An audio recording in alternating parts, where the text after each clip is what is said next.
Jangan lupa subscribe YouTube channel Metro TV News dan jangan lupa nyalakan notifikasinya.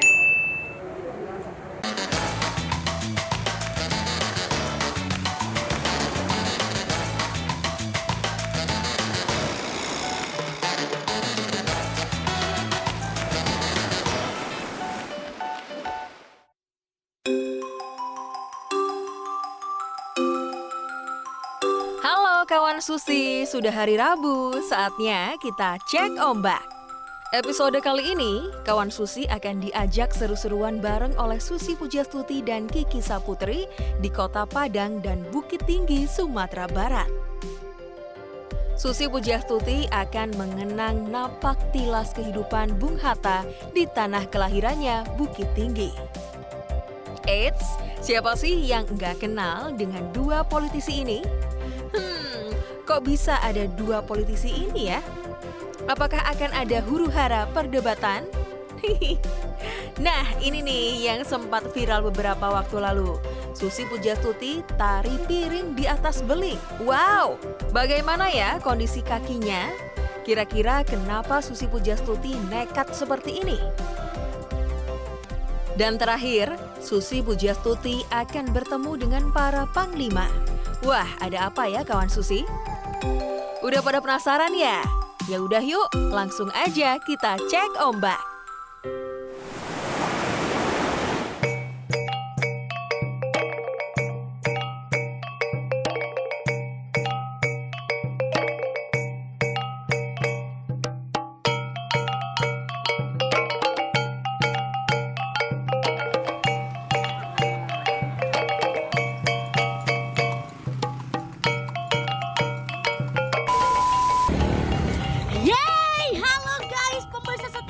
Susi cek ombak laut saja. Sekarang aku sudah bersama sayang aku. Siapa nama kamu? Rinaldi Atin. Wow, sama Rinaldi. Rinaldi. Sekarang aku sudah di kota Padang. Jadi Kiki Saputri ada di Padang. Ngapain naik bendi ya? Karena mau nyusulin Ibu Susi Pujiastuti. Tapi Bu Susinya nggak tahu kalau aku lagi di Padang. Soalnya aku kangen banget, di beberapa episode aku ketemu sama beliau. Lihat nanti dia kaget gak ya kalau ketemu sama aku, sama pacar aku juga. Sorry Alfi, aku udah punya Rinaldi. Senyumnya cakep banget. Let's go. Nah, kawan Susi, hari ini saya berada di Bukit Tinggi. Di sebelah saya lukisan Bung Hatta. Dan saya sekarang ada di rumah kelahiran beliau di Bukit Tinggi. Tadi saya sudah diajak ke depan sebentar sebelum masuk rumah besar ini. Di depan ada tempat belajar beliau. Lemari besar dengan buku-bukunya. Terbayang bagaimana Hatta muda memulai mempelajari ilmu-ilmu dan belajar untuk lebih bisa mengabdikan dirinya di kemudian hari sebagai seorang proklamator, seorang negarawan yang prinsip-prinsip dalam perjuangannya sangat luar biasa. Kita keliling dulu yuk.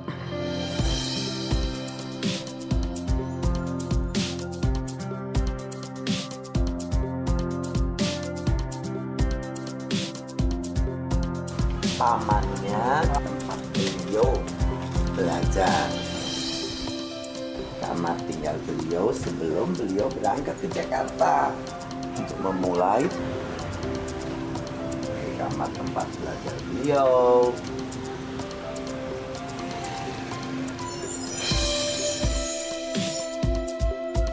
Di dalam bukunya Bukit Tinggi Rotterdam lewat Betawi, halaman 290 ada paragraf pembelaanku, di mana Hatta bicara yang mulia tuan-tuan ketua dan hakim. Tatkala dalam tahun 1924 redaksi Indonesia Merdeka menulis kata pendahuluan untuk tahun baru.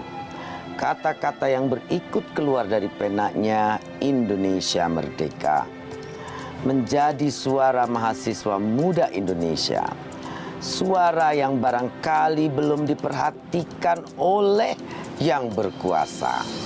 tetapi suatu kali akan didengarnya.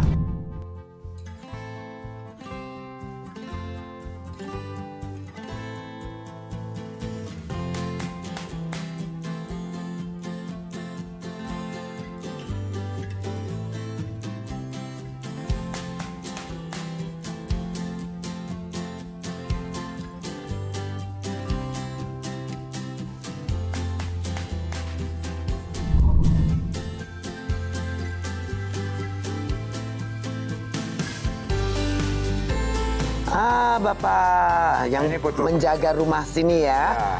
Oke. Bisa ceritakan ini Bung Hatta ini di mana? Waktu dia ini waktu pernikahan beliau tanggal 18 Oke. Oktober 1945 dengan Ibu Rami. Iya. Ini asli orang Aceh, cuman lahir besar di Megamendung, Bogor. Oke, Asli- jadi asli orang Aceh. aslinya Aceh beliau. Menikah- Tapi kelahiran Bogor. Bogor. Kalau ini Ini waktu dia pertamasia ke Swiss, Oke. ke lereng Mont Blanc, Swiss. Waktu beliau, ini foto beliau. Nah, ini waktu dia udah punya putra putri. Ini anak pertamanya Mutia. Ini yang paling si bungsu si Alida. kalau Mak Ete Ayub ini Maite siapa? Ayub ini salah seorang pamannya. Beliau ialah yang berpeluang besar yang mensekolahkan Bung Hatta sampai ke negeri Belanda sana. Jadi beliau yang biayain, Yang biayain, yang menyupport dia semua. menyupport. Ah. Oke. Pekerjaannya pedagang waktu. Tahu pedagang waktu nih? Dah. Kalau salah istilah sekarang kongsinyasi. Dia menaruh barang di suatu tempat, satu kedai, satu warung, dalam jangka sekian bulan, sekian tahun nggak habis ditarik lagi. Tarik kongsinyasi lagi. ya, Bu ya. Dia orang Asli Bukit orang sini, Tinggi. Bukit Tinggi, ya. Oke. Nah, sebelah sana foto guru agamanya, Syekh Jamil Jambi.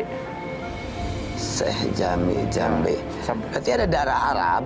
Bukan, Bu. Tidak. Asli orang sini, Bu. Asli orang Bukit Tinggi, orang Bu. Bukit Tinggi. Oh, pesantrennya, masjidnya sampai sekarang masih ada, Bu. Masih SMP ada. Syekh Jamil Jambi, pesantrennya, masjidnya masih ada. Putra-putri Bung Hatta masih sering datang ke Saya sini? sering datang, Bu, karena tahun kemarin pandemi nggak datang dia. Oke. Biasanya setiap bulan Agustus dia beliau pasti ke sini, Bu. Tiap bulan Agustus. Ya, setiap ulang tahun bapaknya pasti dia ke sini. Oke. Yang sering ke sini Bu Mutia, kalau nggak Bu Alida. Bu Alida.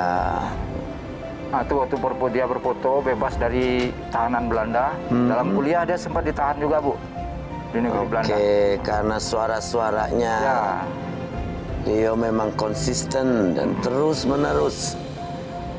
Yang membangun PRRI Saprudin. Saprudin Di ya, bawah, Bu. bukan Sarun. Di bawah, Bu, Saprudin. fotonya, Bu. Tadi di bawah ya, Saprudin Prawira Negara.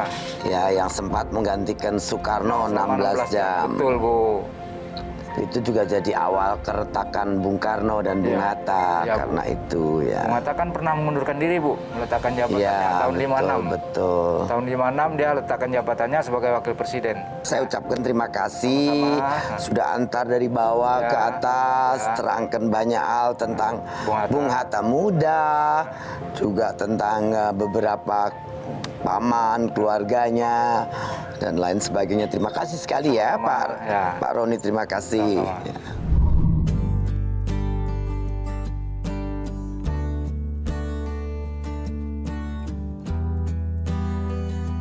Kawan Susi, disinilah tempat tidur di mana Ibunda Muhammad Hatta melahirkan bayi yang kemudian menjadi pemuda yang dengan gigih memperjuangkan kemerdekaan Indonesia bersama Bung Karno pada tahun 1945.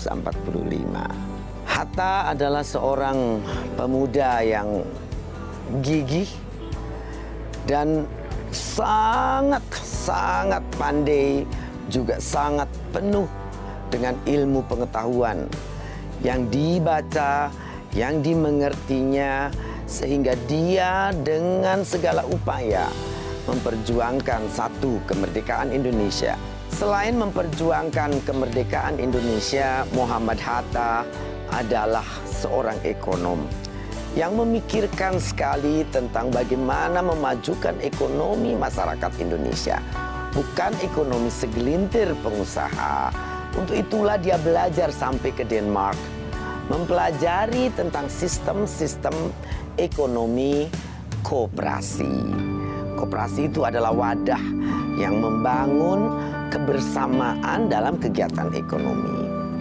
Sayang, banyak koperasi-koperasi zaman kini yang menyebut koperasi, tapi lebih kepada pembentukan kekuatan ekonomi masyarakat yang dikuasai, dikorporasikan. Bukan koperasi kooperatif dalam arti kata masyarakat melakukan kegiatan ekonomi sendiri untuk mereka sendiri.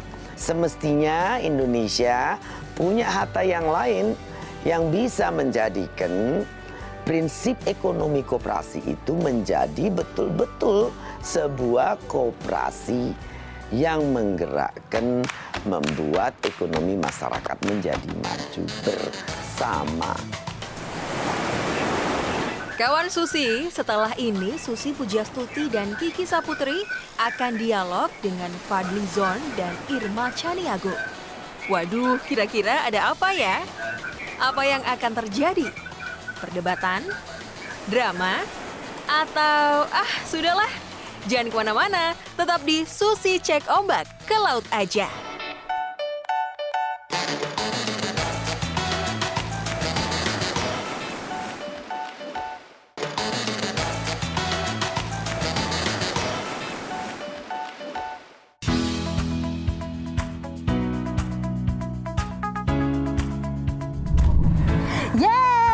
Kawan Susi, kita berjumpa lagi di Susi Cek Ombak Ke laut saja. Kita di mana, Bu?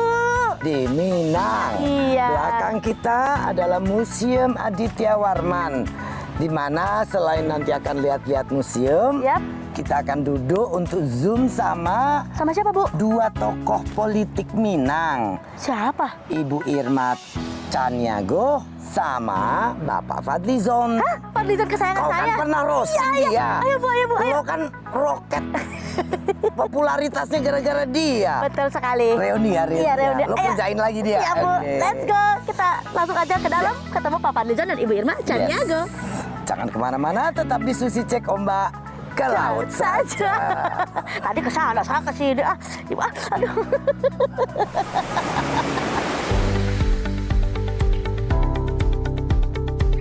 Bu Irma, Pak Fadlizon, selamat pagi. Terima kasih atas kesediaan Bapak dan Ibu berdua hadir di Susi Cek Ombak. Nah, kali ini saya bersama Kiki ada di Padang. Ingin ngajak Bapak dan Ibu ngobrol-ngobrol tentang Minang, tentang Indonesia, tentang korupsi, tentang lain-lain, pokoknya yang bikin netizen dan pemirsa kawan Susi senang gitu aja. Tapi kemudian Kiki mau tanya dulu, Bu. Apa? Pak Fadlizon masih ingat Kiki? Ingat dong. Ingat ya, Pak, cinta Ini pertama. tadi saya bilang Kiki merosting saya waktu itu, saya ingat banget. Pak, harusnya Bapak minta royalti, Pak. Dia ini mingkat naik nanjak karena roasting Betul. Bapak. Saya mewakilkan itu ke Bu Susi deh. Saya mewakilkan ke Bu Susi. Ayo makanya kita reuni dulu, Pak. Tapi gimana, Pak? Rasanya masih suka dihujat netizen nggak? Oh, kalau Masih suka saya itu dihujat bagian netizen? dari vitamin itu. Dari vitamin, tau gak lo? Habis lo. Oh. Sekarang saya ingin tanya ke Bapak dan Ibu berdua, Bu Irma dan Pak Fadlizon, tentang posisi Indonesia dalam rating korupsi. Ternyata di tahun 2019 kasus korupsi cuma 122. Tetapi 2020 satu semester sampai dengan bulan Juni sudah ada kasus 169. Jadi kalau nanti di total 1 tahun 2 kali lipat. Nah, ini bagaimana pandangan Bu Irma dan Pak Fadlizon tentang itu gitu. Terkait kita sekarang. Kalau saya udah ngeri-ngeri banget ini negara, bagaimana kalau seperti ini, Bu? Ini pas banget momennya. Pak. Kami kebagian apa nanti rakyat gitu kan. Nah, itu dia. Ya, memang korupsi ini kan masalah klasik yang dari dulu sampai sekarang nggak selesai-selesai. Tetapi menurut saya korupsi ini sebenarnya moral ya, oknum ya, pejabat di Indonesia gitu. Jadi nggak boleh disebut Indonesianya, menurut saya seperti itu. Dengan mahar misalnya, dengan mahar politik yang ada hari ini pun akibatnya itu tidak lagi memikirkan bagaimana mensejahterakan rakyatnya, tapi lebih berpikir bagaimana ya cara uang saya kembali dalam 5 tahun. Itu menjadi masalah korupsi ya, korupsi.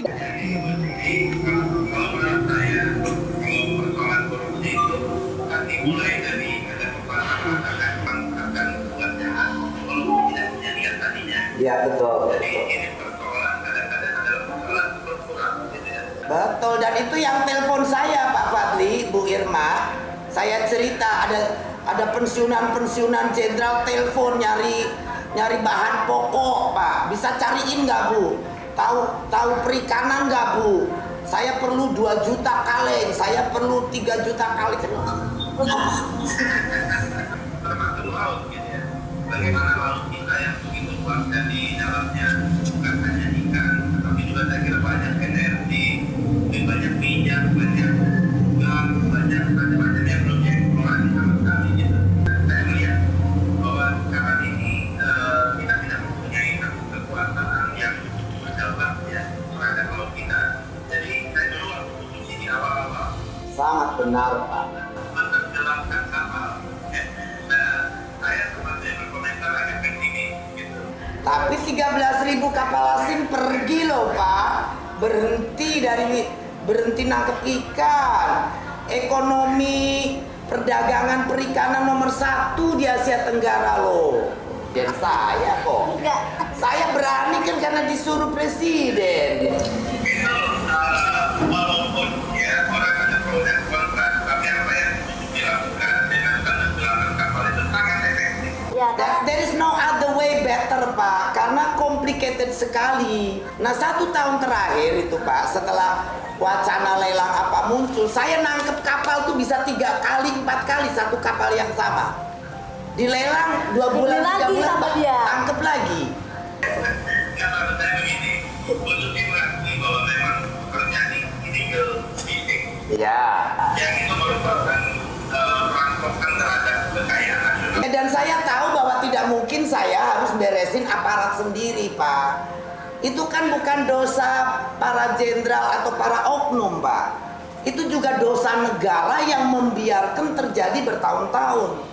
Makanya saya ambil ownership, udah yang jelek Susi saja. Kalau ada apa-apa urusannya sama saya. Jadi kita tidak mengaduk-aduk, istilahnya dapat ikannya, jernih airnya gitu loh Pak. Jadi yang dulu bermain pun kan tidak usah malu-malu lagi.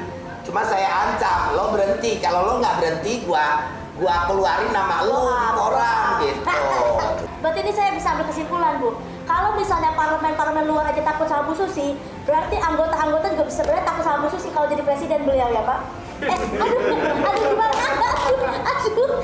Ini sebenarnya bagian dari upaya untuk memangkas korupsi juga gitu ya. Ya sebetulnya harusnya Jauh, begitu Pak. Pak. Korupsi dulu misalnya dibebasin udah, dikasih kayak abolisi. Tetapi ke depan kalau kau korupsi, kau digantung di Monas gitu loh. Kita mulai dari sekarang. Bikin hak inisiatif dong, DPR dong Bu. Orang yang korupsi Ya. silakan aja. Nah tuh kan, bener dah. Tapi Ya.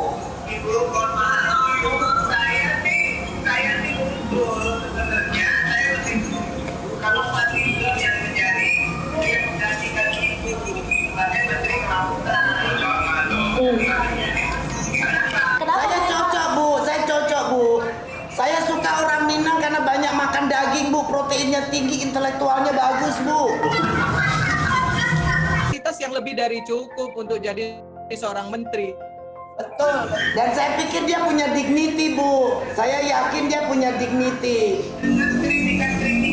Kritikan-kritikannya yang selama ini juga menjadi kontrol sistem yang efektif loh Bu bagi pemerintah. Karena saya tidak mau juga pemerintah itu terlalu absolut.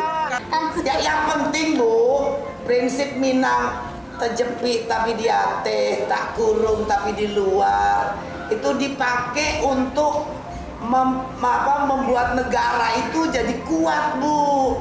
Jangan dipakai untuk usaha pribadi saja. Kalau usaha pribadi prinsipnya begitu, Bapak ya itu Bu. Contohnya gini Fat, sebentar. Contohnya gini Fat. Saya kan sekarang di Pelindo 1 Fat. Ini juga saya juga agak-agak ngeri-ngeri sedap gitu ya. Ternyata ada pelabuhan dibangun tapi hinterlandnya tidak memenuhi syarat. Saya heran gitu. Akibatnya apa Fat? Akibatnya perusahaan menanggung hutang. dan nggak bisa bayar. Bayarnya membebani margin akhirnya, dan akhirnya marginnya Ibu. nah yang gini-gini itu loh, Fat. Aduh, iya, yang gini-gini itu loh yang harus diberantas gitu. Sungguh ironi ya. Saya tuh melihat Pak Fadlina sama Bu Irma tuh, iya Bu. Kayaknya Bu Irma, Pak Fadlizon, terima kasih banyak kita sharing begini. Aduh, saya rasa punya temen gitu sebagai rakyat. Pak, di acara begini didengarkan, karena kalau ke DPR tidak mungkin didengar, Pak. Nah. Tapi jangan kemana-mana dulu karena kita ada next season, yaitu rapid question untuk Bu Irma akan dibacakan oleh Ibu Susi. Ini ada pilihan, langsung jawab saja, pilih A atau B. Silakan Ibu. Masak atau beli? Masak lah, Bu. Wanita karir atau ibu rumah tangga? Dua-duanya. Pantai atau gunung, Bu? Sumatera atau DKI, Bu? Dari DKI, pulang kampung ke Sumatera. Fahri Hamzah atau Fadlizon, Bu? Karena sama-sama orang Sumatera. Setuju, Bu. Bentar, ada apa tuh kok bisa kita setuju? Untuk Pak Fadlizon, jadi bintang iklan atau bintang film? Ya, dua-duanya. Bapak kan eksis banget di media sosial, Pak. Kerja di rumah atau kerja di kantor? Kerja di kantor. Kenapa di rumah? Nggak betah sama istri apa gimana, Pak?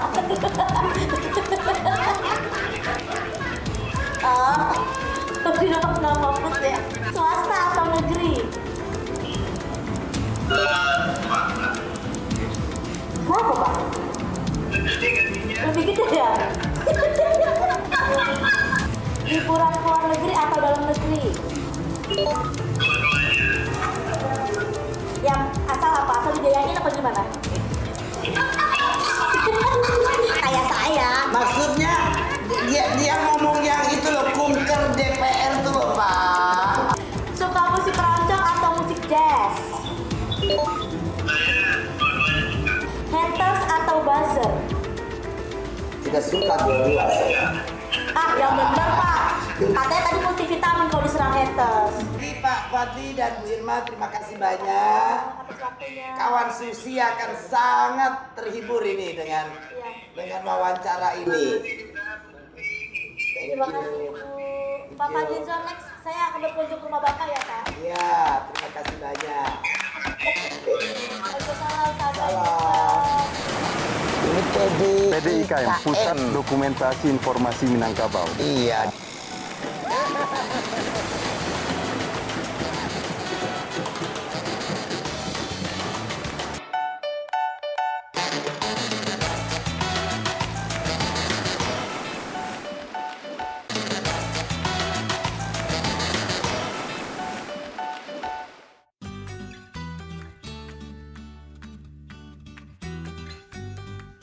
Kawan Susi, kita ketemu lagi di Susi Cek Ombak. Ke laut saja.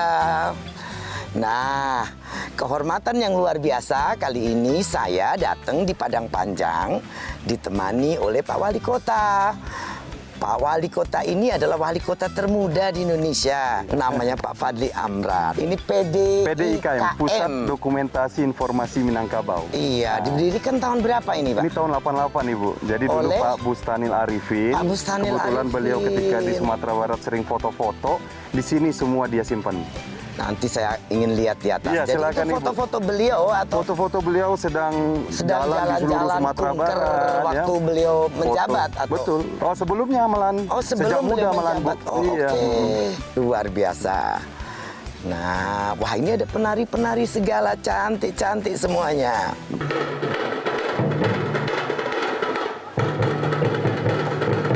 Ini tari apa namanya, Pak? Ini tari pasambahan, Ibu. Jadi setiap tamu yang datang itu diberikan persembahan. Menerima tamu khusus. Warna ini khas warna sini ya. Warnanya memang jadi di Sumatera Barat ada 3 luha. Ada 3 kota tua, satunya itu Luhanan Tuo, warnanya kuning begitu. Jadi ini ciri khasnya begitu. Khas. Ini sile.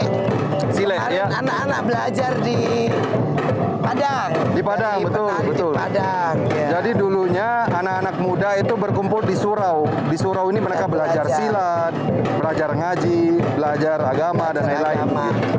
Olahraga fisiknya. Olahraga fisik. Jadi harus kuat mental sama jasmani dan juga pikirannya begitu. Budaya kita ini luar biasa ya Pak ya. Iya, alhamdulillah. Bu. Dan kita memang sangat concern sekali di Padang Panjang untuk mempertahankan itu, Bu.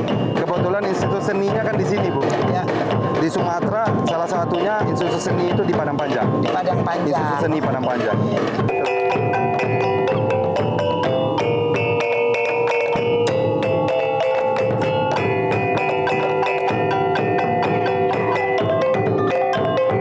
Kadang-kadang mirip-mirip Toraja loh Pak. Mirip itu aja ya. Mungkin serumput kita kan. Suaranya juga. Suaranya, iya. Teriakan penarinya. Teriakannya, Ya. Ya itulah Indonesia sebenarnya Ya kan. sebetulnya dari perdekatan. beberapa aliran Nah, iya. aliran migrasi Iya, jadi bangsa ya. serumpun. Ini kalau setiap minggu diadakan begini kan masyarakat juga jadi Iya, tahu insya Allah turis, Pak. ya. Setelah COVID memang rencana kita ada pertunjukan reguler begitu. Reguler Sabtu Minggu Iya, saja, Sabtu Pak. Minggu, ya betul. Biar mendatangkan tamu. Dan bisa kita pakai juga anak-anak dari institut seni kita kan, Iya, jadi mereka terberdayakan iya, juga betul. begitu. Luar biasa. Ini sebagai apa? Pemberian untuk tamu, jadi diminta untuk memakan Siri. Oh, Iya. Aceh juga sama ya, Pak? Aceh sama ya. Iya. Ibarat kayu gadang di tengah foto. Urek sampai Ramaselo, batang sampai Ramasanda. Angku penghulu gadang basa batua. Usek jalur. Nan sekarang kini nanko lah salata. Sobek aja itu. Oke.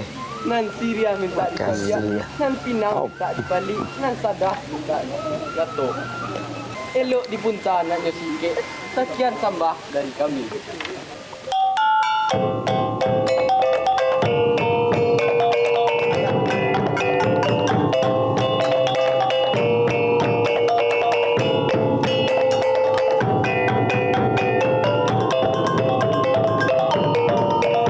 Zaman saya jabat menteri jarang ke pegunungan, Pak. Jadi ke pantai-pantai.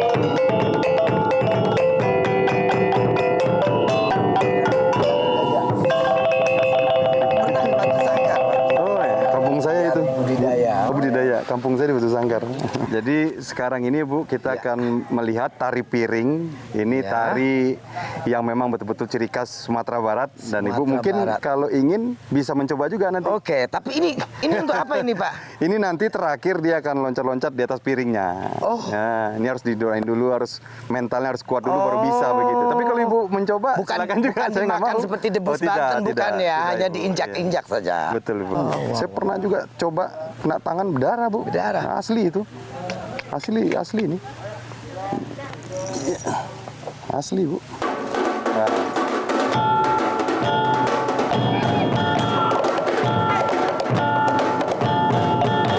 Namisnya itu loh, Pak, suka saya.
Kalau yang tari piring dulu Iya. kita sekolah juga belajar. Saya belajar ya. Tapi nginjak-nginjak. Tapi yang injak ini nggak ada ya. Wah. Wah. Ya, saya boleh. Oh, ini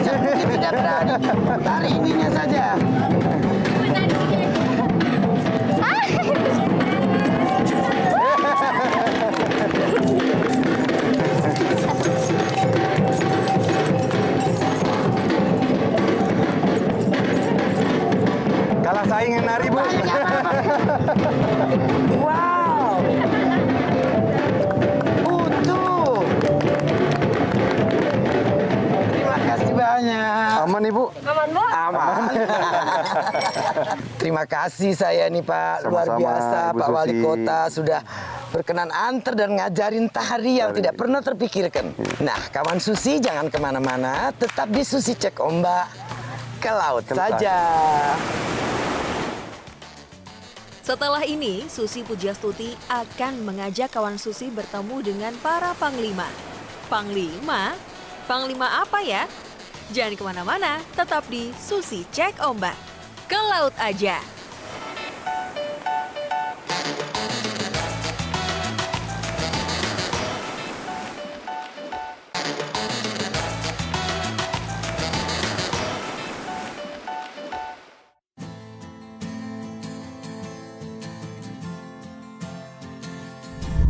Nah, kawan Susi, kita masuk ke Susi Cek Ombak segmen seruput kopi. Nah, kawan Susi, saya di sini didampingin bapak-bapak nih yang keren pakai sweaternya. Nelayan tradisional bersatu. Bapak-bapak ini bukan sembarang nelayan loh, mereka ini adalah panglima laut yang ada di Pulau Simelu. Mereka ingin apa yang mereka ideakan tentang itu perikanan di Simelu ini seperti apa. Saya akan wawancara dengan mereka semua. Di sini ada Bapak Pak Sahmar. Bapak ini Panglima Laut dari Panglima Laut Desa Air Pinang, Kecamatan Simelu Timur, Kabupaten Simelu. Nah, Bapak, kawan-kawan Susi di seluruh Indonesia ini pengen tahu Ya. Panglima Laut itu apa, tugasnya apa, kemudian inginnya seperti apa perikanan di Pulau Simelu ini. Mungkin bisa cerita biar semua kawan Susi bisa tahu. Sebetulnya kalau yang namanya Panglima Laut, Bu, itu sebuah lembaga. Lembaga, oke.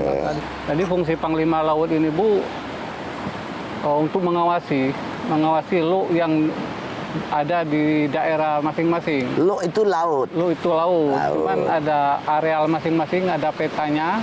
Itu yang diawasi bersama anggotanya. Seperti kami dari Desa Air Pinang, kalau saya boleh cerita sedikit, Bu. Awal ceritanya sebelum 2013 kompresor di Simelu ini lagi marak-maraknya, Bu. Sebelum 2013. Iya, sebelum 2013. Ya, banyak kompresor. Ya, itu pun merajalela sampai ke pinggir-pinggir pantai kayak gini, orang tuh menggarap juga. Ya, melakukan penangkapan, merusak terumbu karang. Merusak terumbu karang. Ya, menggunakan orang tuh potas. Memakai obat bius. Potasium cyanida namanya. Ya, Ya. akhirnya timbul kesepakatan kami masyarakat di desa bersama aparat desanya. Kami membentuk satu adat untuk pengawasan lu kami masing-masing. Ya. Itu kami adakan sosialisasi kepada pelanggar, teguran. Dari itulah 2017 setelah terjadi kesepakatan berulang lagi sesuai aturan, apabila kami temukan pelanggar itu, kami giring ke darat. Ya. Kami sidang adat di situ. Ya.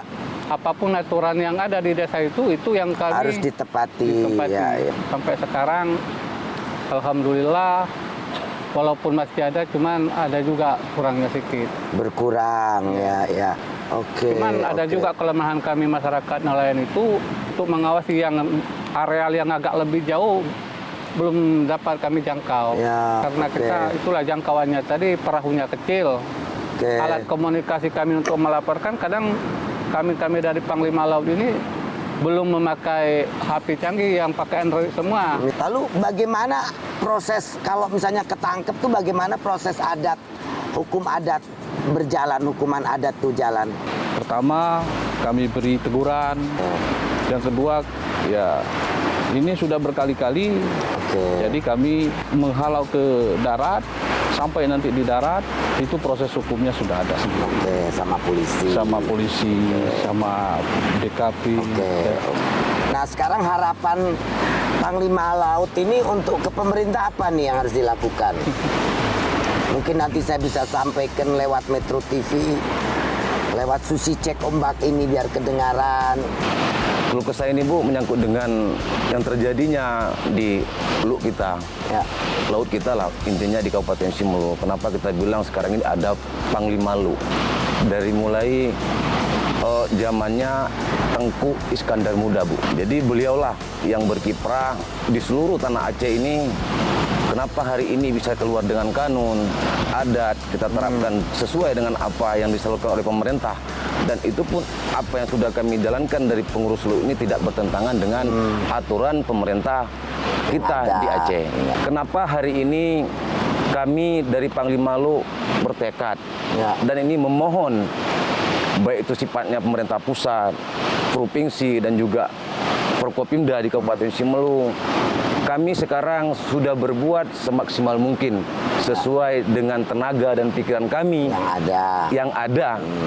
Karena ini maaf saya bilang Ibu, apa yang sampaikan Bapak tadi betul. Mungkin dari salah satu kami dari pengurus-pengurus LU ini hanya yang punya HP Android itu 3 orang Bu. Jadi akses internet itu maaf kita bilang itu memang betul-betul susah Bu ya. Tapi melalui dengan mungkin pertemuan ini kami mintalah dari pengurus LU pertama sekali dukungan Bu. Motivasi dengan apa yang sudah kami salurkan di desa kami masing-masing, kami minta kepada pemerintah pusat.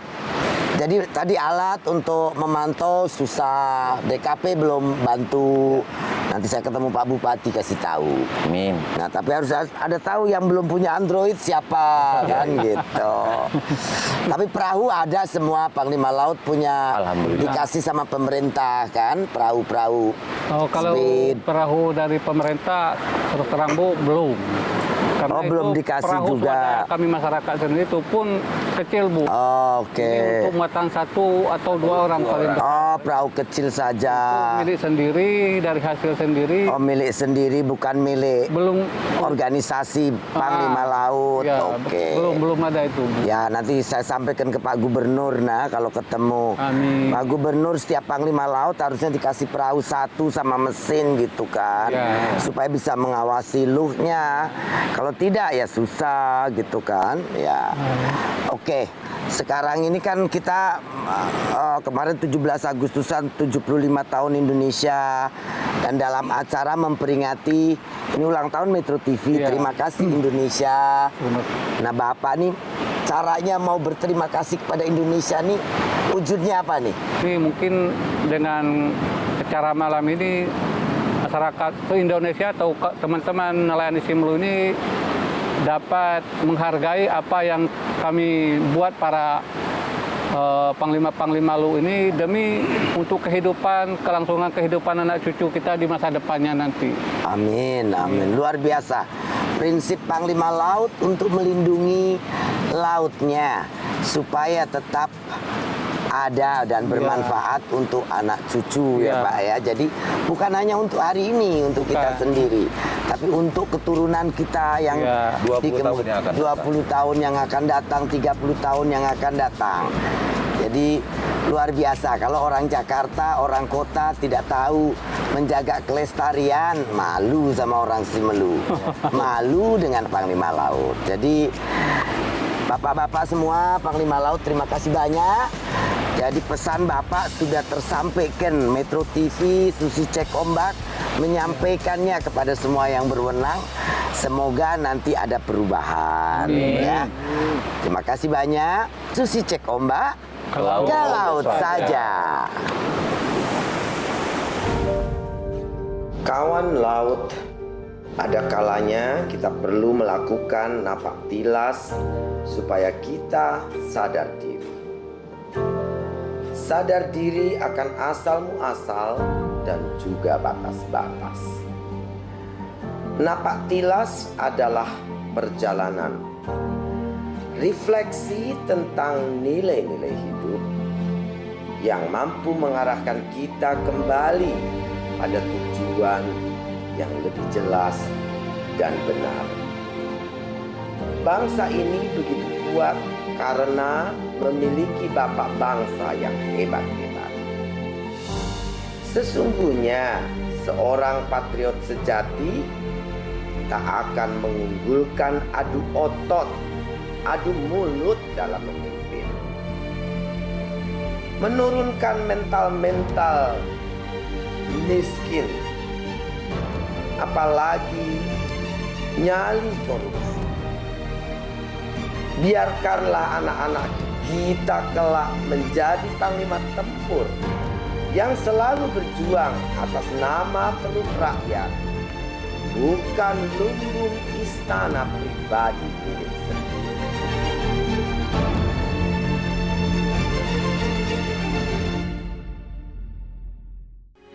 Metro TV